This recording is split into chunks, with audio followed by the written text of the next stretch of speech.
जय श्री कृष्णा दोस्तों, आप सभी का ट्रू वाणी चैनल पर स्वागत है। कहते हैं जब भाग्य बुरा हो तो मीठी नदी का पानी भी खरा हो जाता है। क्या आपको भी यही लगता है? नहीं, हर अनहोनी का कारण भाग्य नहीं होता। कारण होती है हमारी आशाएं, सावधानियां। कठिनाइयों में सावधानी सबसे महत्वपूर्ण ढाल है। अनजान मार्ग पर आगे बढ़ने से पूर्व अपने एक पांव को धरा पर जमाना और दूसरे पांव से आगे आने वाली भूमि का टटोल लेना ही समझदारी है। सत्य बोलने, वचन देने या प्रतिज्ञा लेने में सावधानी आवश्यक है। अर्थात सावधानी का अर्थ है पहले भविष्य का आकलन कर लेना।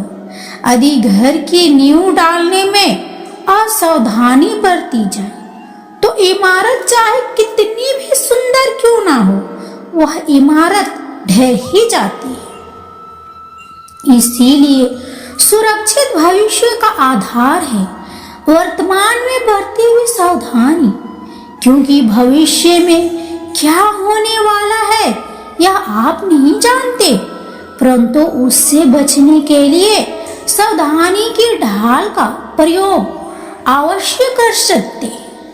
हमारे जीवन में दो प्रकार के व्यक्ति होते हैं, पहला मित्र और दूसरा शत्रु। मित्र हमें भाते हैं और शत्रुओं से हमें घृणा होती है।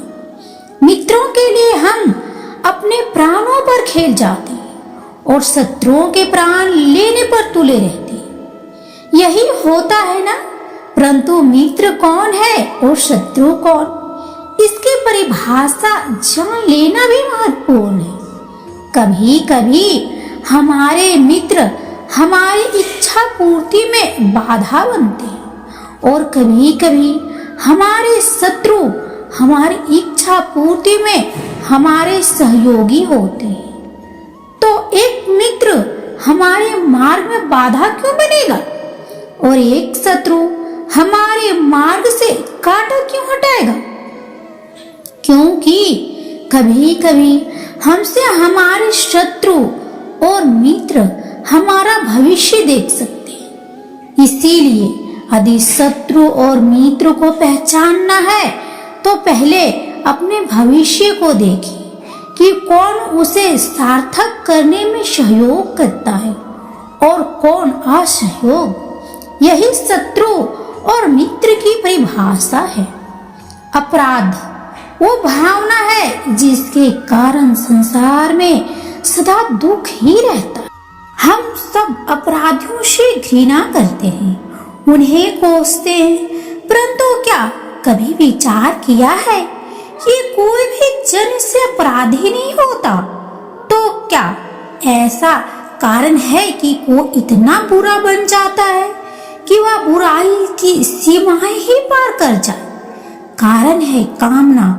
यदि कामना पर नियंत्रण ना रखा जाए, यदि कामना को पूर्ण करने के लिए परिश्रम ना किया जाए, तो वह तृष्णा में बदल जाती है और तृष्णा लालच में और लालच छल में और छल करते ही मनुष्य अपराध की ओर अपने पग बढ़ा देता है। इसीलिए यह अत्यंत आवश्यक है कि मन की कामनाओं पर नियंत्रण रखें।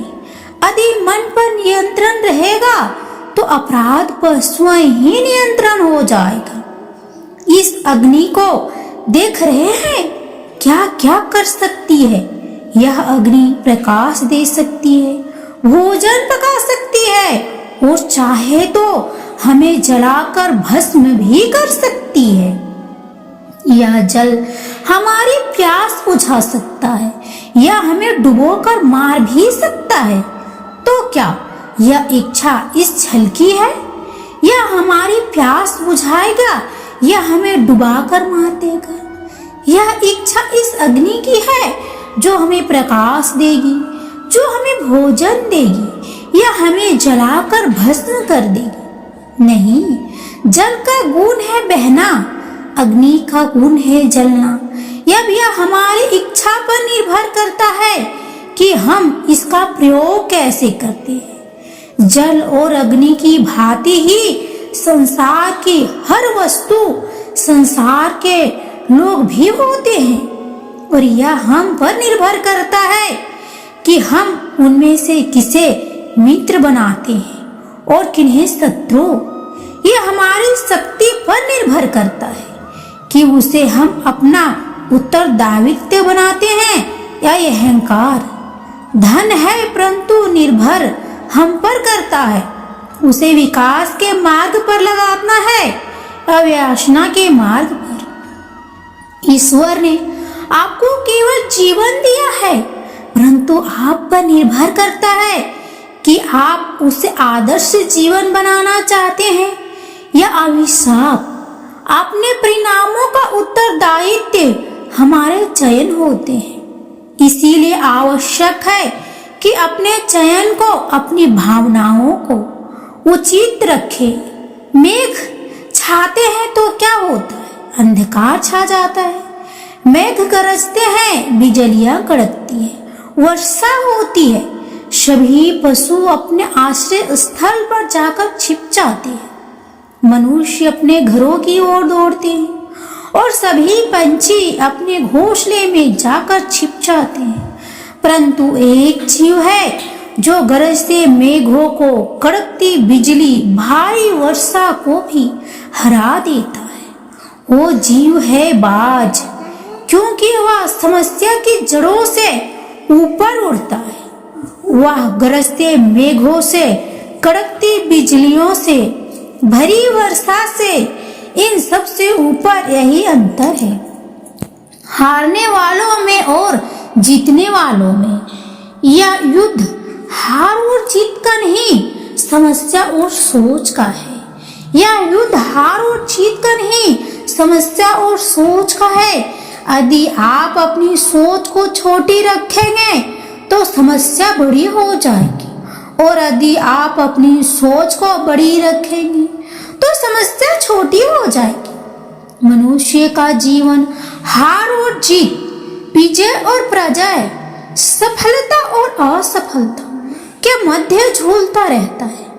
आपके साथ भी ऐसा होता होगा ना? जब आप सफल होते हैं, किसी चुनौती पर विजय पाते हैं, तो मन प्रसन्नता से आनंद के उपन में झूमने लगता है, और जब आप असफल होते हैं तब मन दुख और पीड़ा के सागर में डूबने लगता है। परंतु वास्तव में सफलता और असफलता क्या है? तनिक ध्यान से सोचिए। केवल हमारी सोच है। हमारी पराजय तब नहीं होती जब हमारा शत्रु विजय प्राप्त कर ले। हमारी पराजय तब होती है जब हम पराजय स्वीकार कर ले। हम असफल तब नहीं होते जब हम लक्ष्य ना पा सके। हम असफल तब होते हैं जब हम प्रयास करना बंद कर दें। इसीलिए प्रयास करते रहें और हार ना माने, क्योंकि जिस दिन हार स्वीकार करना बंद कर देंगे, जीत आपके चरणों में होगी। क्या लगता है आपको कि मैं क्या कर रहा हूँ? मैं इस जल में अपना प्रतिबिंब देखने का प्रयास कर रहा हूँ। अब आप लोगों को लग रहा होगा कि मैं कैसे मूर्खता कर रहा हूँ। ऐसे बोलते हुए अशांत जल में कोई अपना प्रतिबिंब कैसे देख सकता है? जिस प्रकार प्रतिबिंब केवल शांत जल में देखा जा सकता है, उबलते हुए जल में नहीं, उसी प्रकार क्रोध में उबलता मनुष्य ना कुछ देख पाता है, ना कुछ सुन पाता है। वह ना ही अपने कर्मों के परिणाम को देख पाता है, और ना ही अपने आत्मा, अपने मन की पुकार को सुन पाता है। क्रोध भी इसी उबलते हुए जल के समान होता है, और वह किसी और को जलाने की क्षमता भी रखता है, परंतु वह भी स्वयं इस उबलते हुए जल के समान भाप बनकर समाप्त हो जाता है। इसीलिए विपरीत परिस्थितियों में शांत रहना मनुष्य के लिए अति आवश्यक है। तनिक वह अपने मन, अपने प्रतिबिंब को देखकर निर्णय ले सके कि क्या उचित है और क्या अनुचित। हम सबका मन करता है कि हम जीवन में ऐसे शिखर पर पहुंचे जहाँ हमसे ऊपर कोई ना हो जाए, हमें कुछ करने की आवश्यकता ना पड़े। ना कुछ लोग इस शिखर पर पहुंच भी जाते हैं, परंतु उनका मन सदा विचलित रहता है। कितनी मनोरंजक बात है ना कि जिस विश्राम को पाने के लिए हम इतनी मेहनत करते हैं, इतना परिश्रम करते हैं, वो हमें मिलता ही नहीं। कारण स्वयं सोचिए, वन का राजा होने के पश्चात भी सिंह को भोजन के लिए परिश्रम क्यों करना पड़ता है? सोचिए, मैं बताता हूँ कि राजा होने का अर्थ यह नहीं कि वह सदा सोता रहे और भोजन स्वयं उसके समक्ष आकर कहेगा कि आइए महाराज, मुझे खाकर अपनी भूख मिटाए। तो समझ लीजिए, कार्य आपके परिश्रम से संपन्न होते हैं, केवल कामना से नहीं। यदि आप नीचे हैं तो सदा स्मरण रखें कि आपका परिश्रम ही आपको ऊंचाइयों पर ले जाएगा, और यदि आप ऊंचाई पर हैं तो वहां पर भी रहने के लिए आपको निरंतर परिश्रम करते रहना होगा। अर्थात परिश्रम से मुक्ति नहीं है, क्योंकि परिश्रम ही जीवन है। संसार में सबसे बड़ा संबंध कौन सा है? अब आप पूछेंगे कि यह कैसा प्रश्न हुआ? इसका उत्तर तो बड़ा सरल है। यह तो तुरंत इस प्रश्न के भी कई उत्तर हैं। कोई कहेगा माता पुत्र का संबंध, तो कोई कहेगा पिता पुत्री का संबंध, तो कोई पति पत्नी का, और तो कोई भक्त और भगवान का संबंध। परंतु तनी गहराई से देखेंगे तो पाएंगे कि ये सारे संबंध या तो जन्म से जुड़े होते हैं, या समाज इनमें बना दिए जाते हैं, या फिर किसी आकांक्षा के चलते बनते हैं। तो सबसे बड़ा संबंध कौन सा होता है? उलझ गए ना? सबसे बड़ा संबंध होता है मित्रता, क्योंकि मित्र हम स्वयं चुनते हैं, जिसमें ना कोई आकांक्षा होती है, ना ही कोई स्वार्थ छिपा होता है। यदि कुछ होता है तो केवल साथ का आनंद। अपने बीते दिनों का स्मरण कीजिए। जब आप घर से बाहर निकलते तो सबसे पहला किसका स्मरण होता था? मित्र का। परंतु जैसे जैसे मनुष्य बड़ा होता जाता है, सफल होता जाता है, मित्र टूटते जाते हैं, और फिर वह अपने आय, अपने जीवन के स्तर के अनुसार मित्रता करने लगता है। उसके मन में यह विचार आ जाता है कि मित्रता बराबरी वालों से होनी चाहिए। यही सोच अनुचित है, क्योंकि मित्र बराबर वालों से नहीं होती। मित्रता हमें बराबर करती है। इसीलिए नए मित्र अवश्य बनाएं, परंतु अपने पुराने मित्रों को भूलिए मत। दो मनुष्य के मध्य होता है, परंतु विजय सदैव एक ही मनुष्य को मिलती है। जबकि समान रूप से दोनों शक्तिशाली होते हैं, समान ज्ञान प्राप्त करते हैं। कारण दो प्रकार के लोहे होते हैं, एक ठंडा, एक गर्म। कभी सोचा है लोहार लोहे को लोहे से ही काटता है, परंतु सदैव ठंडा लोहा ही गर्म लोहे को काट पाता है। और यही नीति मनुष्य पर भी लागू होती है। जब युद्ध होता है तो जिसके मन में ईर्ष्या होती है, जलन होती है, आक्रोश होता है, वो गर्म लोहे के समान। और जिसका मन शांत होता है, जिसका मन स्वयं से बंधा होता है, वह ठंडे लोहे के समान है। और वही ईर्ष्या और द्वेष नामक गर्म लोहे को काट सकता है। इसीलिए यदि जीवन के संग्राम में विजय प्राप्त करनी है तो अपने मन को शांत रखें। क्योंकि गर्म लोहे की भांति ईर्ष्या और क्रोध जैसे भय को रखने वाला मनुष्य सदैव शांत स्वभाव के मनुष्य के समक्ष निर्बल है। शक्ति ईर्ष्या और क्रोध में नहीं, शांति और संयम में। संसार में सबसे अधिक विनाशक क्या होता है? लोग लालच नहीं, कामना नहीं, क्रोध नहीं, तो फिर सबसे अधिक विनाशक आपका अंत चाहने वाला शत्रु होता होगा। यही सोच रहे हैं ना? तो इसका उत्तर भी है नहीं। संसार में सबसे अधिक विध्वंसक अधिक कोई होता है तो वह है एक मूर्ख या धूर्त मित्र कि क्रोधित बैल के सामने से और बिगड़े हुए अश्व के पीछे से नहीं जाना। चाहे अनथवा चोट लगनी निश्चित है, परंतु एक भूत और मूर्ख मित्र की ओर किसी भी दिशा में जाना उचित नहीं, क्योंकि एक भूत और मूर्ख मित्र उस नरभक्षी पशु के समान होता है जो समीप आने का नाश ही करेगा। मूर्ख मित्र से बुद्धिमान शत्रु हर परिस्थिति में अधिक आवश्यक है।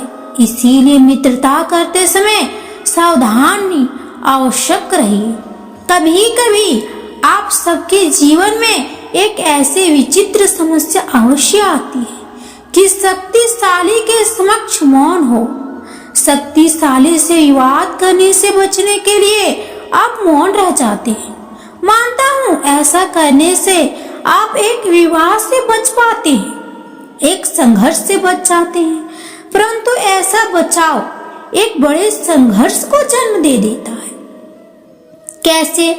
हमारा मौन रहना अनजाने में उसका समर्थन बन जाता है और वह स्वयं को अधिक शक्तिशाली अनुभव करता है और यहाँ से हमारा दमन आरंभ हो जाता है।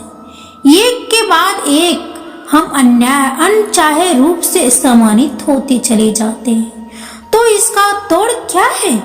यह समझाने के लिए यह जानना आवश्यक है कि ऐसी कौन सी बात है जो आपको विरोध करने से रोकती है। यह सामने वाले की शक्ति नहीं जो आपको रोकती है, यह आपके भीतर छिपा भय है जो आपको रोकता है। कभी कभी भय आपकी सुरक्षा अवश्य कर सकता है, परंतु साथ साथ यह भी जानना आवश्यक है कि यह भय ही है जो आपको मौन भी रखता है। इसीलिए अपने मन से भय को निकालिए और खुलकर अन्याय का विरोध कीजिए और फिर देखिएगा आपका मन कितना मुक्त, कितना हल्का अनुभव करेगा। सबसे अधिक महत्वपूर्ण क्या है? जीवन, या जो जीवन में पाया आत्रा पूर्ण करने के बाद पाया गया लक्ष्य, कर्म या उसके फल बहुत ही महत्वपूर्ण परंतु विकट प्रश्न है। परंतु तनिक ध्यान से सोचिएगा तो इसका उत्तर अधिक कठिन नहीं है। यदि जीवन आत्रा है तो उसका लक्ष्य क्या होना चाहिए? स्वयं सोचिए। मन, संतान, धन नहीं, ना अंतिम लक्ष्य है। परम आनंद और यह अचानक से नहीं मिलता। इसे पाने का केवल एक ही उपाय और वही आपका कर्म, वही आपकी आत्रा भी और वही आपका प्रबंध भी है। और आपको कौन बताता है कि आपके लिए सही क्या है? वो है आपका मन, जो मस्तिष्क की भांति हानि और लाभ नहीं सोचता, जो आपको यह बताता है कि शुभ किस्म संसार का कल्याण, किसमें आनंद, किसमें यदि आपका मन समित है तो वह आपको सबसे महत्वपूर्ण मार्गदर्शक है। जो आपकी यात्रा, आपका लक्ष्य है।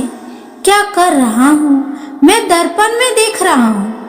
आप लोग भी प्रतिदिन देखते होंगे, परंतु प्रतिदिन अपना मुख देखने के बाद भी उस पर लिखी एक बड़ी सीख देखना भूल जाते हैं।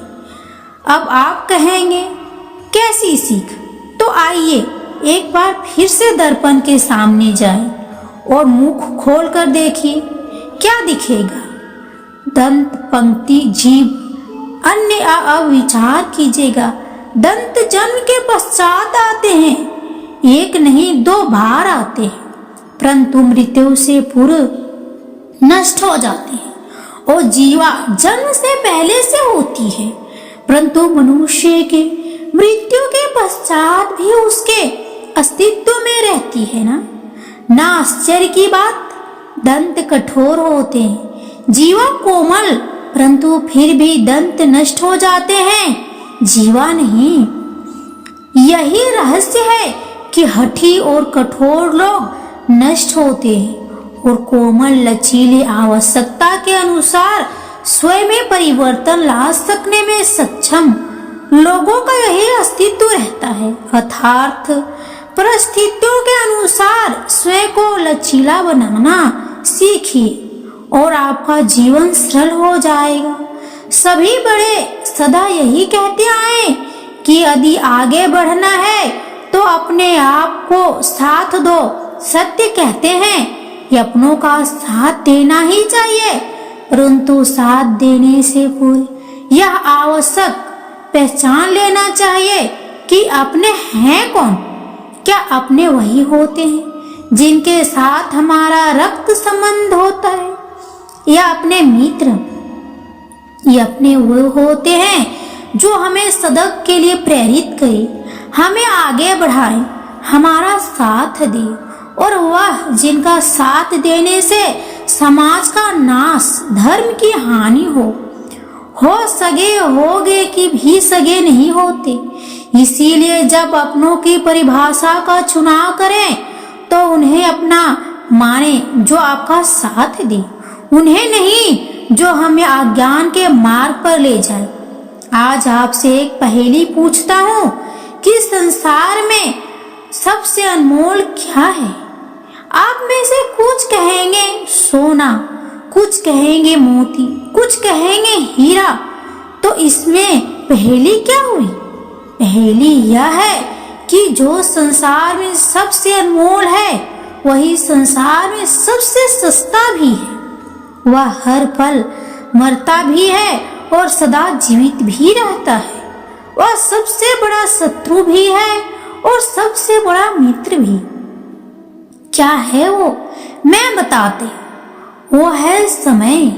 यदि आप हर पल का सदुपयोग करते हैं तो वह सबसे अनमोल है। दुरुपयोग करेंगे, व्यर्थ करेंगे तो वह सबसे सस्ता है, क्योंकि इसे खरीदने के लिए कोई मुद्रा की आवश्यकता नहीं होती। व्यर्थ करेंगे तो हर पल मरता है, परंतु हम सबके मर जाने के पश्चात भी यही है जो जीवित भी रहेगा। यही है जो यदि आपके साथ है तो आपका सबसे बड़ा मित्र है, और यही है यदि आपके विरुद्ध है तो आपका सबसे बड़ा शत्रु।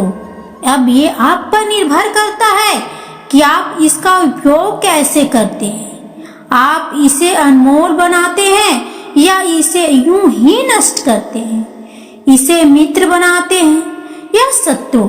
इसे हर पल जीते हैं या हर पल मारते हैं। ध्यान रहे, समय से बड़ा धन और कोई नहीं, और इसका अभ्यास मनुष्य को तब होता है जब उसका अंतिम समय निकट आ जाए। सत्य कभी नष्ट नहीं हो सकता। अच्छा करने से डरना नहीं चाहिए। लोग अक्सर सच कहने से बचते हैं या डरते हैं, पर सत्य कभी छुप नहीं सकता और ना ही कभी मिट सकता है। कितना भी छुपा ले पर सच तो उजागर हो ही जाएगा। इसीलिए जो बात सच पर आधारित हो उसे करने या कहने और मानने से कभी नहीं डरना चाहिए। इस शरीर का मोह मत करो, यह तो माटी है, माटी में मिल जाएगा। अमर तो आत्मा है जो परमात्मा में मिल जाएगी। लोग अपने शरीर को सुंदर बनाने में लगे रहते हैं, पर आत्मा की सुंदरता शरीर की सुंदरता से कहीं ज्यादा महत्वपूर्ण है। शरीर तो नश्वर है, मिट्टी ही तो है, तो मिट्टी में ही मिल जाता है, पर आत्मा अमर है, इसीलिए आत्मा की सुंदरता पर ध्यान दो। आत्मा की सुंदरता अपने को श्री कृष्ण लीन में मिलाती है। जो कुछ हुआ अच्छा हो, जो होता है अच्छे के लिए होता है। कभी कभी विपरीत परिस्थितियां हमारी वर्तमान स्थिति को अच्छा करने के लिए आती है। मन चंचल है, इसे और अस्मित करना कठिन है, लेकिन यह अभ्यास से वश में हो जाता है। मन चंचल होता है, यह इधर उधर भागता है और किसी भी कार्य की एकाग्रता का दुश्मन है। लेकिन यदि यह व्यक्ति के वश में हो जाए तो इससे अच्छा कोई मित्र नहीं। मन को एकाग्र करना जरूरी है, बस थोड़े से प्रयास और अभ्यास की जरूरत है।